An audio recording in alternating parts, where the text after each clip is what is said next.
ভোরবেলা ঘুম থেকে উঠতে কি যে কষ্ট হয় আমার, সেটা হয়তো তোমাদের বোঝাতেই পারবো না। কিন্তু আমার এই মেকআপের প্রফেশনটাকে আমি এতটাই ভালোবাসি, সে সকালে কাজ থাকলে কেউ আমাকে আর বিছানায় আটকাতে পারবে না। হ্যালো এভরিওয়ান, কেমন আছো তোমরা সবাই? আশা করি তোমরা সবাই খুব ভালো আছো। আমি মেকআপ আর্টিস্ট রাজদীপ মন্ডল আবারও একটি আশীর্বাদ লুক তোমাদের সাথে শেয়ার করতে চলে এলাম।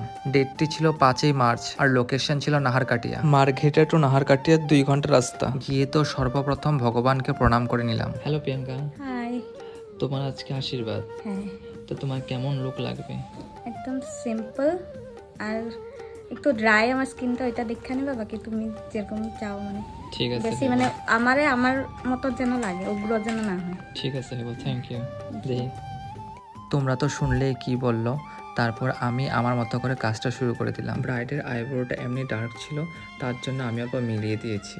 আই মেকআপটা একটু সিম্পল করেছিলাম। খুব পছন্দ হয়েছিল আই মেকআপটা তাদের। মেকআপ করতে করতে একটি সমস্যা হয়ে গেছিল। সমস্যা এইটা যে কারেন্ট চলে গেছিল। বহুতক্ষণ ওয়েট করার পর একটি উপায় বের করলাম। মোবাইলের ফ্ল্যাশ জ্বলিয়ে ব্রাইডকে ধরিয়ে দিলাম। তারপর আমি আমার মতো করে আবার কাজ শুরু করে দিলাম। মা আর দিদা আসলো, দুজনের মুখ থেকেই শুনে নাও কি বললো। কেমন লাগিছে? ভালো লাগিছে। ভালো লাগিছে। সামনে দিকে